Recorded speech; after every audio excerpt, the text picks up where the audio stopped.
Umawit ang daigdigan, lahat ng naroroon. Umawit ang sangkatauhan, purihin ang Panginoon.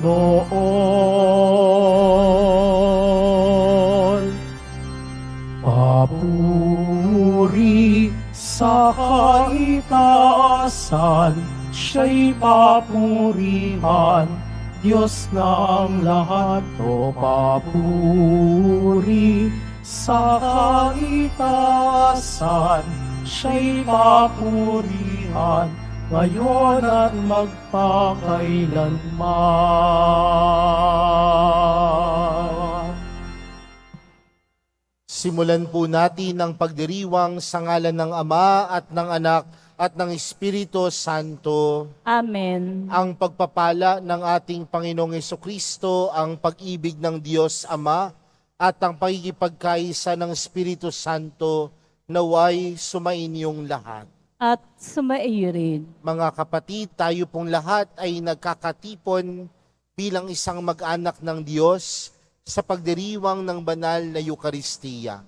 At upang tayo po ay maging karapat-dapat gumanap sa banal na pagdiriwang na ito, alalahanin po natin ang ating mga pagkukulang at nagawang pagkakasala at buong kababaang loob po tayong humiling ng awa at pagpapatawad mula sa Diyos.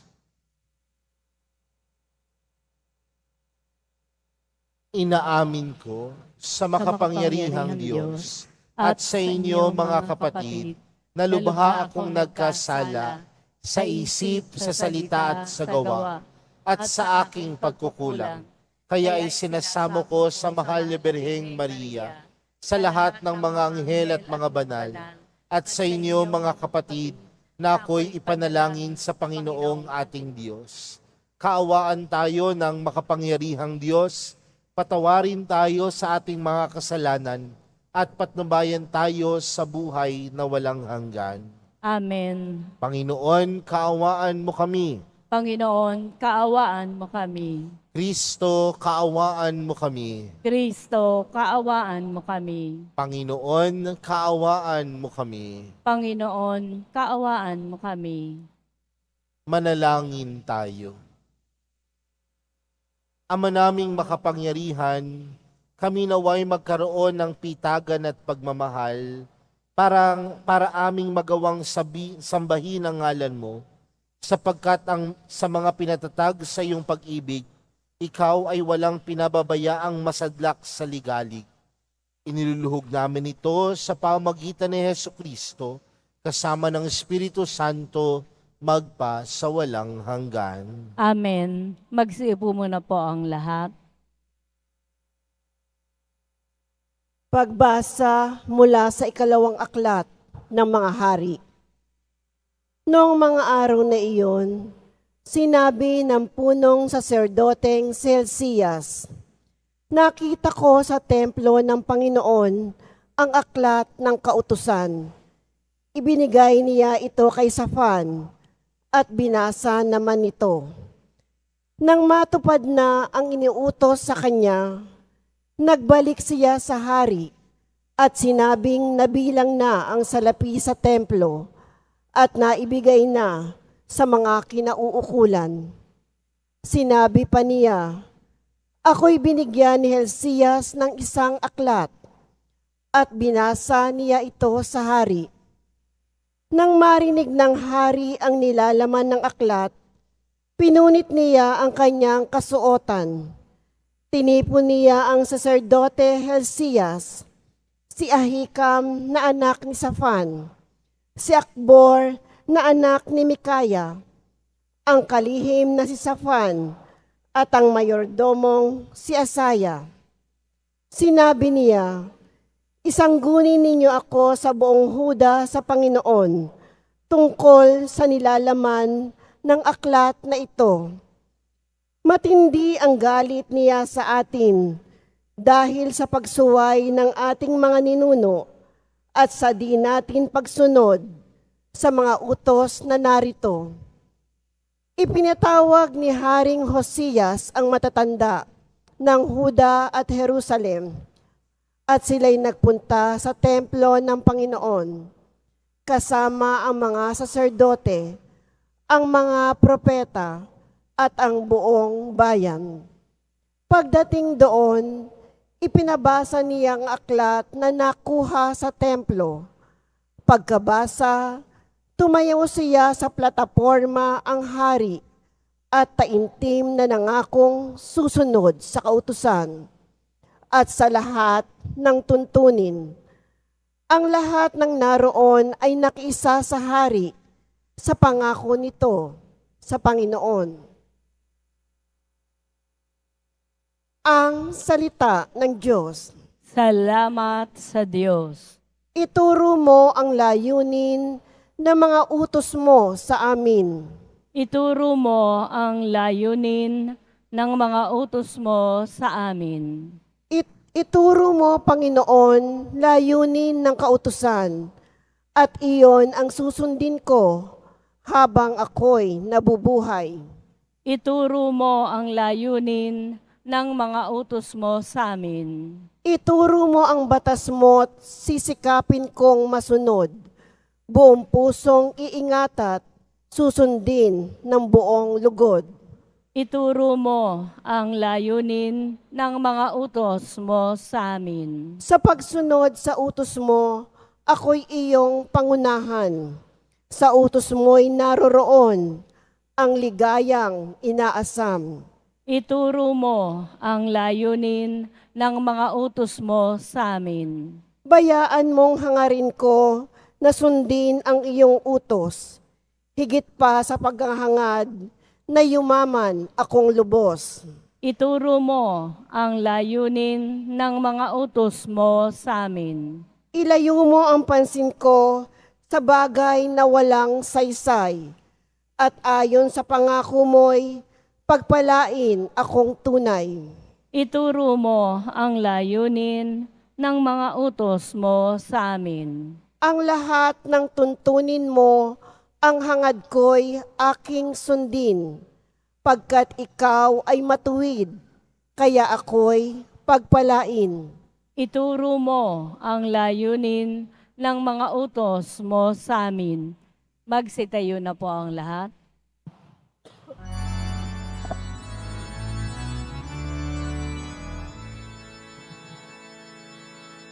Hallelujah,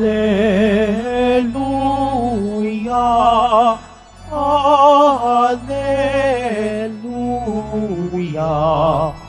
Hallelujah, Hallelujah.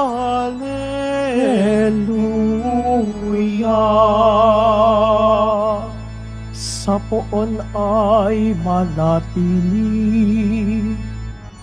siya'y sa atin lalagi, mamungang maluwalhati. Hallelujah, Hallelujah, Hallelujah, Hallelujah.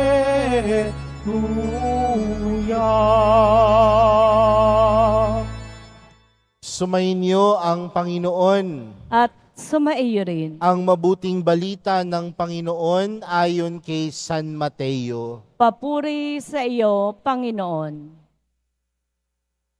Noong panahong iyon, sinabi ni Jesus sa kanyang mga alagad, "Mag-ingat kayo sa mga bulaang propeta. Nagsisilapit sila sa inyo na animoy tupa, ngunit ang totoo'y mababangis na asong gubat. Makikilala niyo sila sa kanilang mga gawa. Napipitas ba ang ubas sa puno ng dawag o ang igos sa puno ng aroma? Nagbubunga ng mabuti ang bawat mabubuting punong kahoy, subalit nagbubunga ng masama ang masamang punong kahoy. Hindi maaring magbunga ng masama ang mabuting punong kahoy, ninang mabuti ang masamang punong kahoy. Ang bawat puno na di nagbubunga ng mabuti ay pinuputol at tinatapon sa apoy. Kaya nga, makikilala nyo sa kanilang mga gawa ang mga bulaang propeta. Mga kapatid, ang mabuting balita ng Panginoon. Pinupuri ka namin, Panginoong Heso Kristo. Magsiupo muna po ang lahat. Magandang tanghali po sa inyong lahat. Marahil kung meron mang isang taong makakakilala ng kanyang sarili o ng ating sarili, walang iba kundi ang Diyos. Alam natin na kailanman wala tayong pwedeng maitago sa Diyos. Ano man ang gawin natin, ano man ang nilalaman ng isipan natin, ano man laman ng kalooban natin, laman ng puso natin, alam yan ng Diyos. Pero bukod sa Diyos, may isa pang nakakaalam kung ano talaga ang laman ng puso natin. Sino ito? Ang ating sarili. Kaya nga, kung ang laman ng puso natin kabutihan, kung ang laman ng puso natin kabaitan, kung ang laman ng puso natin ay puno ng pagmamahal, ito marahil dapat ang kinikilos natin. Ito marahil dapat ang pinapakita natin sa ibang tao. Pero maraming pagkakataon na pwede tayong maglagay ng maskara sa mga pagkakataon na tinatago natin kung ano talaga laman ng puso natin. O may mga pagkakataon na pwede nating palabasin na tayo ay mabuting tao sa iba. Pwede nating palabasin na tayo ay mabait sa iba. Maraming mga tao sa panahon natin ngayon, ang puso puno ng galit, puno ng sama ng loob. Pero kapag nakita mo, nakangiti pa rin sa iyo. Meron nga ho akong nabasang isang meme, dito lang daw sa Pilipinas, nagsisiraan na, nagbabanding pa. Nagsisiraan na, nagbabanding pa. Anong pinupunto natin dito mga kapatid? Ipinapaalala sa atin ng Panginoon na kung ano dapat ang laman ng puso, yun ang ipinapakita. Dahil sa mga oras na hindi natin ito ipinapakita, may mga pagkakataon na tayo ay nagpapakitang tao lamang. Sa mga pagkakataon na marahil mabait tayo sa kapwa natin, pero nag-iisip naman tayo ng masama, hindi yon ang laman ng kalooban natin. Tandaan natin mga kapatid, nung tayo po ay nilikha ng Diyos, nilikha tayo ng Diyos ng mabuti. Ibig sabihin, ang kalooban natin puno ng kabutihan. Ang puso natin puno ng kabutihan. Ang kaluluwa natin puno ng kabutihan. Ang pagkatao natin puno ng kabutihan.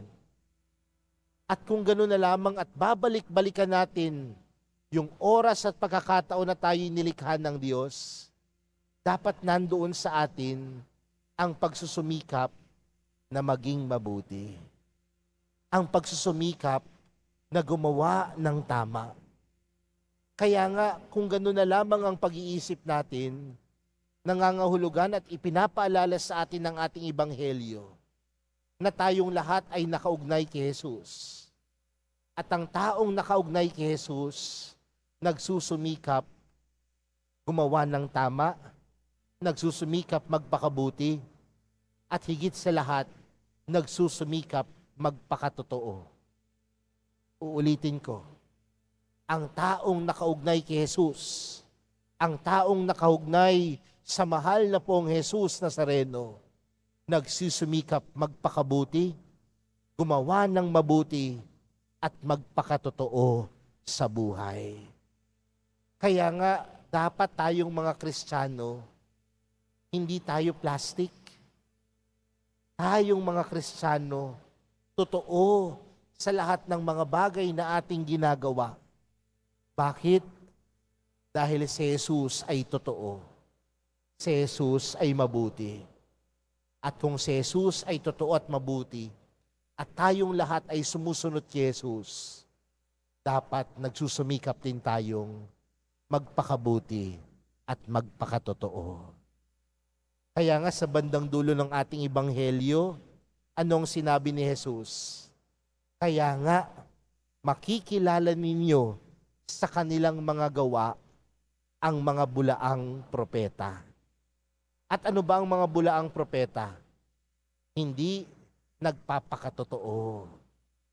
Pero ang hamon sa atin bilang mga Kristiyano, kung ano ang laman ng kalooban, yun ang ipakita. Kung ano ang laman ng kabutihan ng puso at kalooban, yun ang ipakita. Mga kapatid, nawa sa araw na ito, manatili tayong nakaugnay sa punong kahoy. At sino ang punong kahoy? Si Jesus. At si Jesus ang magtuturo sa atin na tayo ay mabuti. At kung si Jesus ang nagtuturo sa atin na tayo ay mabuti, dapat tayong magpakabuti sa ating buhay at laging piliing magpakatotoo. Ang tunay na katotohanan, ang tunay na pagpapakabuti ay si Jesus. At kung ang laman ng puso natin ay si Jesus, yaan ang iparamdam natin. Yaan ang ipakita natin sa ating kapwa. Kaya po mga kapatid, sa pagpapatuloy po ng ating banal na misa para sa araw na ito, hingin natin ang tulong ng mahal na pong Jesus Nazareno na tayo ay maging mabuti sa kahit anumang aspeto ng ating buhay at lagi nating piliin at gawing magpakatotoo sa lahat ng bagay. Amen. Magsitayo na po ang lahat. Minamahal kong mga kapatid, nagdulot sa atin ng panibagong buhay ang kamatayan at muling pagkabuhay ni Jesus. Sa pamagitan ng ating mga panalangin, tayong mga makapabagong propeta naway makapagdulot ng mabubuting bunga sa simbahan at sanlibutan. Ang atin pong panalangin, Panginoon, punuin mo kami ng iyong kabutihan. Panginoon, punuin mo kami ng iyong kabutihan. Ang simbahan naway umakay sa mga Kristiyanong mananampalataya tungo sa daan na naghahatid sa pinahahalagahang pag-ibig, katarungan at katotohanan. Manalangin tayo. Panginoon, punuin mo kami ng iyong kabutihan. Ang mga dukha naway huwag mapagsamantalahan o mailigaw ng mga huwad at mga mapaghangad na pinuno. Manalangin tayo. Panginoon, punuin mo kami ng iyong kabutihan. Ang galit ng mga taong nabiktima ng walang katarungan, naway maghilom at matuto silang muli na magtiwala at makipagkaibigan. Manalangin tayo. Panginoon, punuin mo kami ng iyong kabutihan. Ang mga may sakit at naghihingalo, naway tumanggap ng lakas mula kay Jesus na dumating upang tulungan ang may karamdaman at may hina. Manalangin tayo. Panginoon, punuin mo kami ng iyong kabutihan. Ang mga yumao, nawa ay ganap na tumanggap ng gantimpala sa kanilang pagsusumikap. Manalangin tayo. Panginoon, punuin mo kami ng iyong kabutihan. kabutihan. Ama naming nasa langit, ikaw ang aming sandigan sa mga oras ng pangangailangan. Buksan mo po ang aming mga puso sa iyong biyaya at akayin kami sa iyong kaharian. Hinihiling namin ito sa pamagitan ni Kristong aming Panginoon. Amen. Magsibo mo na po ang lahat.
Tayo na po ang lahat.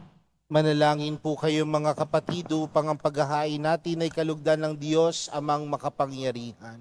Tanggapin nawa ng Panginoon itong paghahain sa iyong mga kamay, sa kapurihan niya at karangalan sa ating kapakinabangan at sa buong sambayanan niyang banal. Ama naming lumikha, tanggapin mo ang aming paghahain ng papuri sa iyong kabutihan sa amin.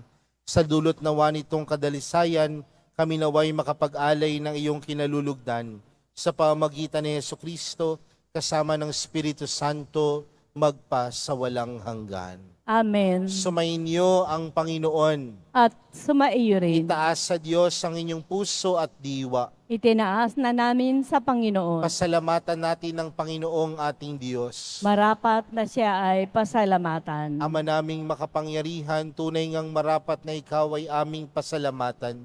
Pinagbibigyan mong ito'y aming maihayag, kahit na ito'y walang anumang maidaragdag. Sa kadakilaang sa iyo ay likas. Sa pagpupuri naming ang nakikinabang, ay kami ring iyong pinakikiharapan sa pamagitan ng iyong anak na minamahal. Kaya kaisa ng mga anghel na nagsisiawit ng papuri sa iyo, nang walang humpay sa kalangitan, kami nagbubunyi sa iyong kadakilaan. Santo, Santo, Santo, Panginoong Diyos ng mga hukbo, napupuno ang langit at lupa ng kadakilaan mo. Hosana sa kaitaasan, pinagpala ang naparirito sa ngalan ng Panginoon. Hosana sa kaitaasan. Magsiluhod po ang lahat. Ama naming banal, ikaw ang bukal ng tanang kabanalan. Kaya't sa pamagitan ng iyong Espiritu, gawin mong banal ang kaloob na ito upang para sa aming maging katawan at dugo ng aming Panginoong Hesukristo. Bago niya pinagtiis ang kusang loob na maging handog, hinawakan niya ang tinapay, pinasalamatan kaniya, pinaghati-hati niya iyon, iniabot sa kanyang mga alagad at sinabi, tanggapin ninyong lahat ito at kanin. Ito ang aking katawan na ihahandog para sa inyo.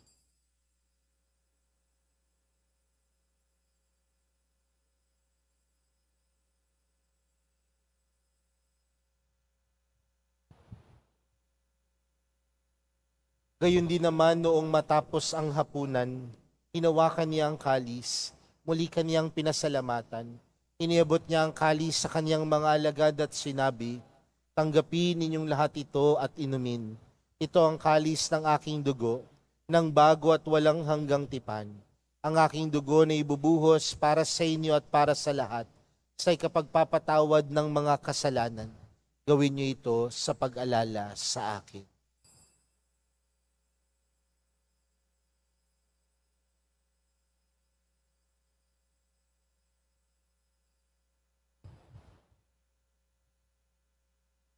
Magsitayo na po ang lahat. Ipagbunyi natin ang misteryo ng pananampalataya. Si Kristo'y namatay, si Kristo'y nabuhay, si Kristo'y babalik sa wakas ng panahon. Ama, ginagawa namin ngayon ang pag-alala sa pagkamatay at muling pagkabuhay ng iyong anak. Kaya't inaalay namin sa iyo ang tinapay na nagbibigay buhay at ang kalis na nagkakaloob ng kaligtasan. Kami nagpapasalamat dahil kami iyong minarapat na tumayo sa harap mo para maglingkod sa iyo. Isinasamo namin kaming magsasalo-salo sa katawan at dugo ni Kristo ay mabuklod sa pagkakaisa sa pamamagitan ng Espiritu Santo. Ama, lingapin mo ang iyong simbahang laganap sa buong daigdig. Puspusin mo kami sa pag-ibig kay San Francisco na aming Papa at ni Jose na aming obispo at ng tanang kaparian. Alalahanin mo rin ang mga kapatid naming nahimlay nang may pag-asang sila'y muling mabubuhay, gayon din ang lahat ng mga pumanaw. Kaawaan mo sila at patuloyin sa iyong kaliwanagan. Kaawaan mo at pagindapatin kaming lahat na makasalo sa iyong buhay na walang wakas. Kaysa ng mahal na Birheng Maria na ina ng Diyos, ng kabiyak ng puso niyang si San Jose, kaysa ng mga apostol at ng lahat ng mga banal na namuhay dito sa daigdig ng kalugod-lugod sa iyo, may pagdiwang nawa namin ang pagpupuri sa ikararangal mo sa pamagitan ng iyong anak na aming Panginoong Heso Kristo. Sa pamamagitan ni Kristo, kasama niya at sa Kanya, ang lahat ng parangal at papuri ay sa iyo, Diyos amang makapangyarihan, kasama ng Espiritu Santo, magpa sa walang hanggan. Amen. Lumapit po tayo sa Ama natin sa langit, sa panalangin itinuro sa atin ni Jesus. Ama namin, sumasalangit ka, sa mahinang ngalan mo, mapasa amin ang kaharian mo, sundin ang loob mo, dito sa lupa para nang sa langit. Bigyan mo kami ngayon ng aming kakanin sa araw-araw, at patawarin mo kami sa aming mga sala, para nang pagkapatawad namin sa nagkakasala sa amin. At huwag mo kami ipaintulot sa tukso, at iadya mo kami sa lahat ng masama. Hinihiling po namin kami adya sa lahat ng masama, pagkalooban ng kapayapaan araw-araw, iligtas sa kasalanan at ilayo sa lahat ng kapahamakan, samantalang aming pinananabikan ang dakilang araw ng pagkapahayag ng tagapagligtas naming si Heso Kristo. Sapagkat iyo ang kaharian, at ang kapangyarihan, at ang kapurihan, magpakailanman. Amen. Panginoong Heso Kristo, sinabi mo sa iyong mga apostol, kapayapaan ang iniwan ko sa inyo, ang aking kapayapaan ang ibinibigay ko sa inyo. Tunghayan mo ang aming pananampalataya at huwag ang aming pagkakasala. Pagkalooban mo kami ng kapayapaan at pagkakaisa ayon sa iyong kalooban, kasama ng Espiritu Santo, magpa sa walang hanggan. Amen. Ang kapayapaan ng Panginoon ay laging sumainyo. At sumaiyo rin. Magbigayan po kayo ng kapayapaan sa isa't isa.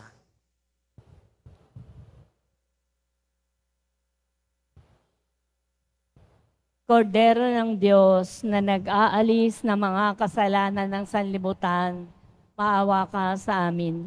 Kordero ng Diyos na nag-aalis ng mga kasalanan ng sanlibutan, maawa ka sa amin. Kordero ng Diyos na nag-aalis ng mga kasalanan ng sanlibutan, ipagkaloob mo sa amin ang kapayapaan. Magsilud po ang lahat. Narito si Jesus, ang kordero ng Diyos. Siyang nag-aalis ng kasalanan ng sanlibutan. Mapalad ang mga inaaniyahan sa kanyang piging. Panginoon, Hindi ako karapat-dapat na magpatuloy sa iyo. Ngunit sa isang salita mo lamang ay gagaling na ako.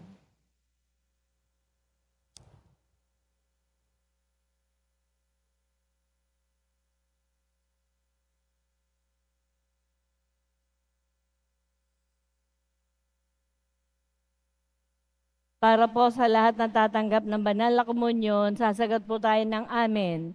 Pagkasabi po ng pare o lay ministers ng katawan ni Kristo, at isubo po agad sa bibig bago umalis sa harapan ng pare o ng lay ministers.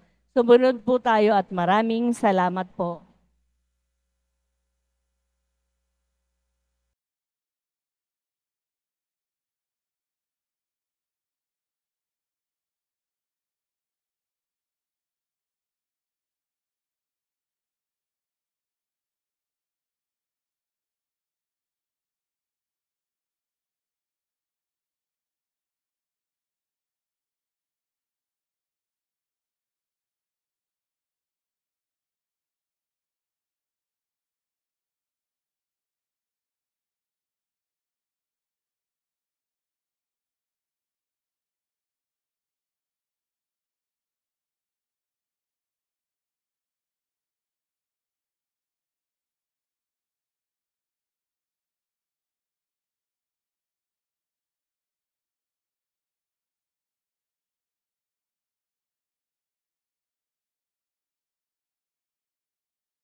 Magsitayo na po ang lahat.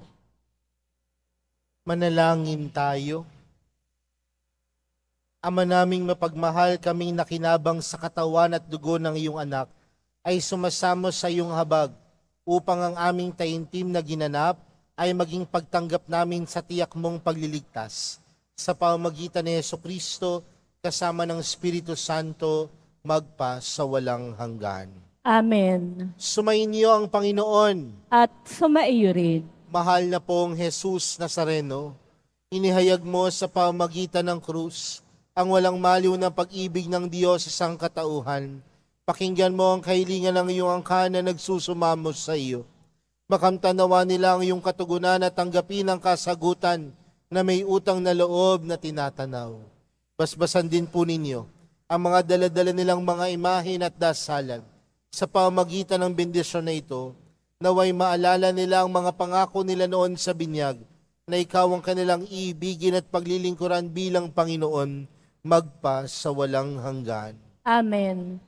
At pagpalain po kayong lahat ng makapangyarihang Diyos, Ama, Anak, at ng Espiritu Santo.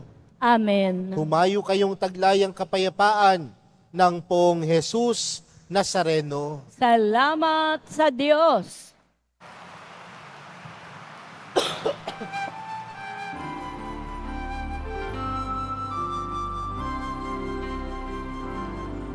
Nuestro Padre Jesus Nazareno, sinasamba ka namin.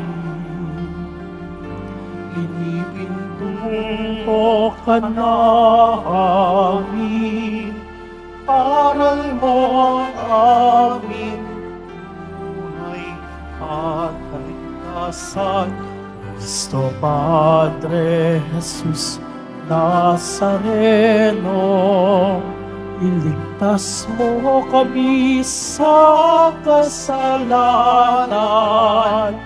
Ang krus mong pinamatayan ay sagisag ng aming kaligtasan. Jesus Nazareno, ilarangan ka namin. Nuestro Padre Jesus Nazareno, inuwalhati ka namin. Nuestro Padre Jesus Nazareno, ilarangan ka namin. Nuestro Padre Jesus Nazareno, inuwalhati ka namin.